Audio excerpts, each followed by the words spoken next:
All right, so one of the things I'm trying to do is get candidates from across the city and sort of interact with them and figure out how we can work on problems. So one problem we got right now is open air fentanyl dealing and use down here by the Central Library downtown. So I've asked Terrence Hayes, he's running in District 1, to come down here and join me today. Thank you. Thanks for coming out, Terrence. No problem, brother. And I'm sure you got problems in your part of the city too with this. We do. So the street trade, the way it works is basically there's like a nexus point where people know that they can go and buy, and if they hang out, users will find them. Wow. Or dealers will find them. Wow. So that's what's going on right here. We're starting to cluster up. We'll probably have a dealer showing up if there's not one already in this clump of people. Right. Getting a little nervous when people walking around. Yeah. So, yeah, this has just been a real blight for the neighborhood because it makes people feel unsafe when they're going to try to go to a show or go do their shopping. Right. It's young people too, Eli, right? Yeah, very young. We're not thinking about the young folks whose lives is being lost in this. So, I guess what are your takeaways? What does this make you think? What it makes me think about is my parents and watching my mom and my dad struggle with addiction, and how this is what I see down here. I see my mom, I see my dad, I see my family members, and I realize that we failed them. Yeah. We've not done right by them. We've not been compassionate and loving, right? So for me, I wouldn't want my mom or my sister or my father in this condition. Yeah. So how is that love? And I love them. That's something I actually always think about is, I look at this as like family, right? Right. So people who are in this condition, they're not quite able to take care of themselves. Right. Which is kind of like a kid or a teenager, right? Right. Like they're a person, but they can't quite self-regulate. Right. And the compassionate thing to do, if your teenager can't self-regulate, isn't say, do whatever you want. Right. It's not sleep on the streets or Right. use some drugs. You still have rules, you have structure. You try to give them that extra structure to help them to where they can take care of themselves.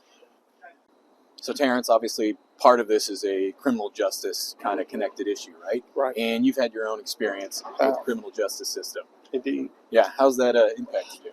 Well, it's changed everything for me. I mean, I went to prison for 13 years. So I think that what I bring unique is a perspective of both the importance of accountability and the importance of compassion, of love, of restoring people. I've also really been lucky that I got home, I did the things I was supposed to do, and now I don't have a criminal record. And I think that makes me unique, especially in District 1, right? We talk about a district that needs hope, that needs compassion, that needs love. And I believe my experience makes me unique for that district.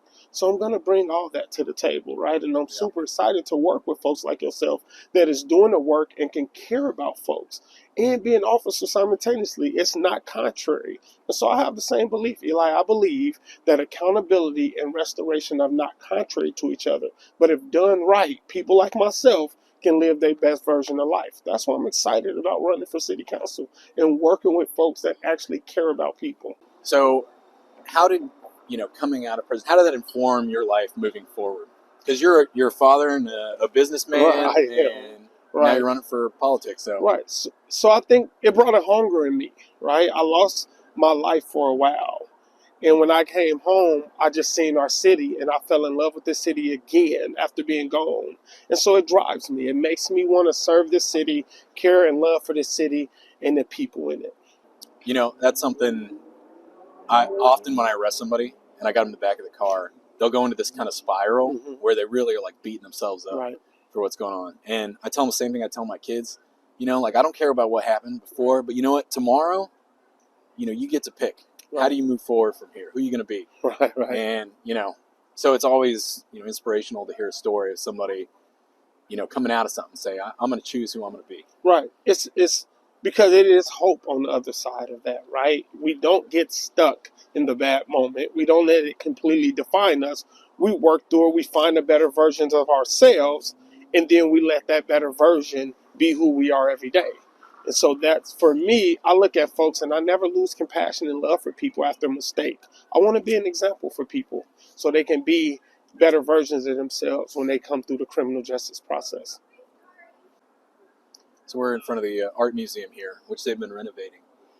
And this really kind of ties together this issue with our like public spaces. We've gone to so much effort, we spend so much money to try to make all these nice public places, but a lot of them aren't really accessible to everybody at this point because of concerns about safety. Just the other day, I was down by the Chinese garden, and an elementary school class was coming in to do a tour. And outside, laying on the ground, was a man with a meat cleaver. And I had to chase this guy out of there, because how can anybody feel safe bringing second grade class when there's somebody hanging out on the sidewalk like that? You can't. And so we have to make sure that a place is accessible for everybody. If an old lady can't be there, it's not really a public place. How do you, and now I want to ask you a question, how do you balance, because you have a clear love for the community, how do you as an officer approach the dynamic of you can be in this park because it's your park also, but other people should be able to be here too? Or do the law not even allow you at this stage to exist in that space? I think anytime you can, right, you just reason with people. Right. I didn't take that guy to jail. I just, hey man, you're ruining this place for a bunch of kids. And you know what? He was nice enough to, okay, I guess I am. But yeah, I think the challenge is just how do we shift those norms back to something that works for everybody. And sometimes you can just do that by talking to somebody. Sometimes you need a stronger sanction. Right.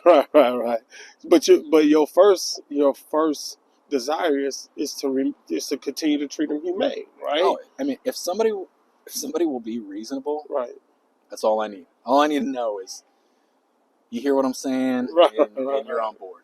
No, I'm with it, man. That's amazing. Again, same reason. Like as a parent, I would probably continue to not bring my children downtown for a long time, right? And because at the end of the day, it's not safe. Well, we got to fix that. We got a lot of work to do, brother. Yeah. A lot of work to do. Thanks for coming down here with me. My man.